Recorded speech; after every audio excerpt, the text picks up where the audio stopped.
Joining me now to discuss this and his recent endorsement of a presidential candidate is Congressman Steve King from Iowa. Congressman, thanks for being here today. Thanks a lot for having me on, Liz. I appreciate it. Now, are you as excited about the Iowa caucuses as the American people seem to be? Oh, at least as excited as the American people seem to be, probably more so. I wasn't thinking about Star Wars, I was thinking about the Super Bowl, but it's all politics all the time in Iowa, not only for me, but for many, many Iowans that are engaged on a daily basis.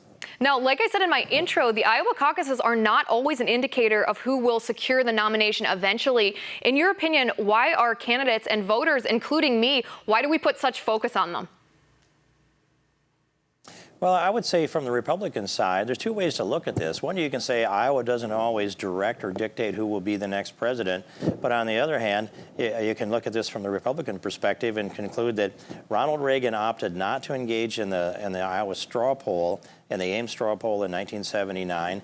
But the caucus was a bit of a different story. But since that time, no Republican has ascended to the presidency unless they both won the Ames straw poll and the Iowa caucus. So those who say that it doesn't always indicate, it doesn't always. But look at Barack Obama. He got his movement started in Iowa. And I tell my Republican friends, and I, of course, am a Republican, we've got something to make up for this time. Let's start our own movement again in Iowa, and let's make the recommendation to New Hampshire and South Carolina and beyond.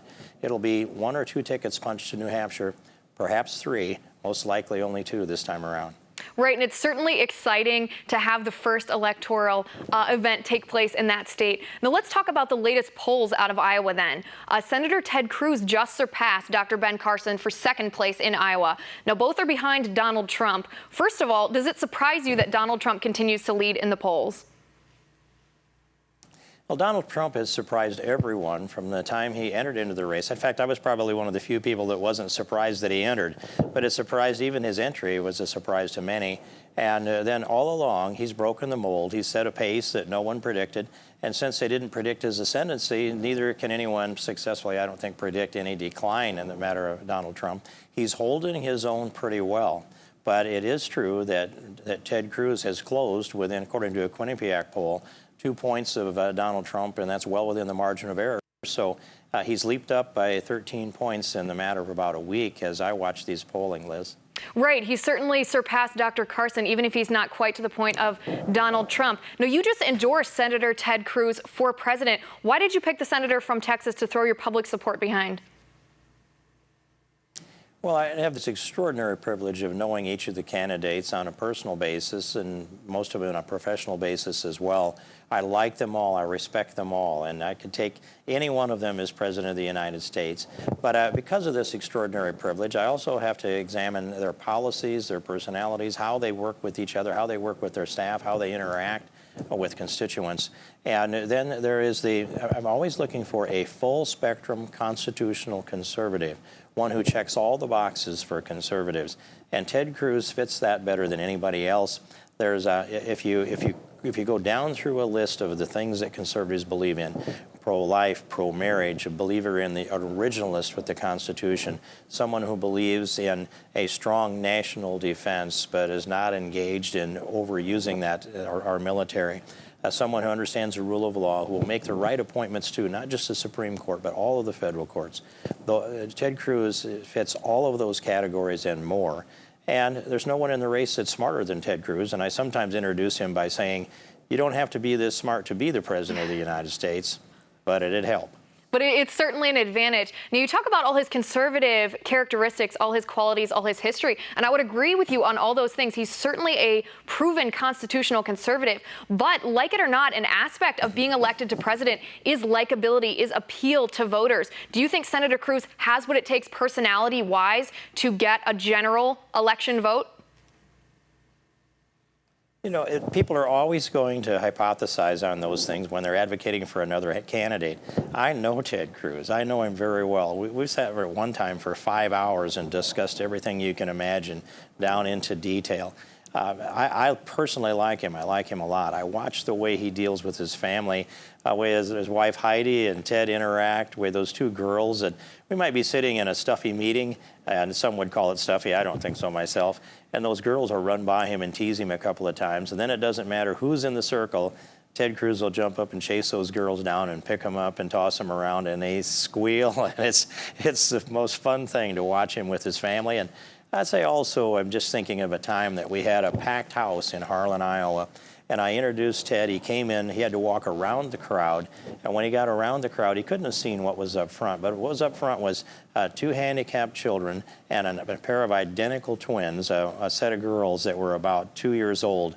And he couldn't help himself. In spite of all the people standing and cheering, he went right to those kids to talk to them and love them. And so when you see that part of Ted Cruz, you don't wonder about whether he's likable or not. And it shows he has his priorities straight. It shows he has his priorities straight and that he values his family first. And I think, especially within our culture of politics, that you make a good point that having those priorities in order, knowing that what you're fighting for is your family, is other people's family, not your own political power, that's a very good indicator of the character of the individual and part of the personality appeal of what shines through to the voters is whether or not you have a solid character. And that's a very good indication. Those anecdotes, plus the things that we've seen, even the fact that during his filibuster, he read that book to his daughters, that he was thinking about them even as he was fighting for their freedom in Washington, D.C. Those are all such important things about a candidate. Now let's change topics just for a moment to something that the American people have maybe not previously been too involved in, but recently they've been voicing their concerns quite strongly. And that is the topic of the Syrian refugees. Now, even people, like I said, who aren't into politics have been posting on Facebook, have been talking to their friends, have been tweeting, have been engaging in the conversation of whether we should allow Syrian refugees into our nation or whether it poses too great a security risk, given the fact that some terrorists have been known to disguise themselves as the refugees to enter our nation. Congressman, what is your opinion on this topic? Well, I don't think we should be bringing in refugees from Syria or from Iraq or from multiple other countries that are generating terrorists. And we're not really helping them. They need to be able to be relocated back to their home territory when the violence subsides. Excuse me, I've been over into that part of the world, into Iraq, into Kurdistan, up against the ISIS lines, Hungary, Serbia, Croatia, Sweden, the end of the line. I've seen more of this in the last month than any other member of the Congress, House or Senate.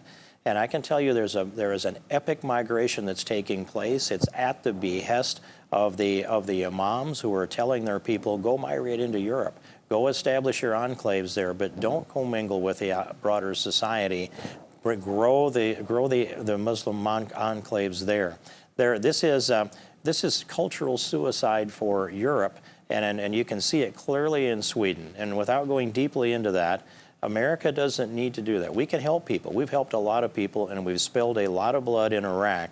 And I think that says something about the humanitarian nature of the United States of America. We can help them more cheaply there than we can here without leaving ourselves vulnerable. But what's really happening is we know that there will be ISIS terrorists among them, and we just don't know how many. And we also know that there's radicalization that takes place here. So let's help them there. But first we have to go over and end the caliphate and create an international safe zone, especially for the Christians, for the Assyrians, for the Chaldeans, but also for the Yazidis. And I met with them over in that part of the world. They deserve to be resettled back in their ancient homeland in the Nineveh Plains, and the Kurds will protect them and do that. So will the Sunni Arabs. So I think there's a solution. It's going to take leadership from the White House before we're going to be able to provide that solution, Liz. Certainly, and like you said, it's a multi-pronged solution. Not only do we need to address the issue from whence it stems, which is overseas, which is the radical Islamic terrorists who are plotting around the world to harm us here in our country. We also need to make sure that if we do accept any refugees here, that the vetting process is thorough. And reports have said that it's not. Even the FBI director has said that it's not. And we need to address that before anything else. Now, Congressman, I appreciate you coming on the program today. I hope you'll come back anytime. Thanks a lot for having me on, and I'd be happy to do so, Liz.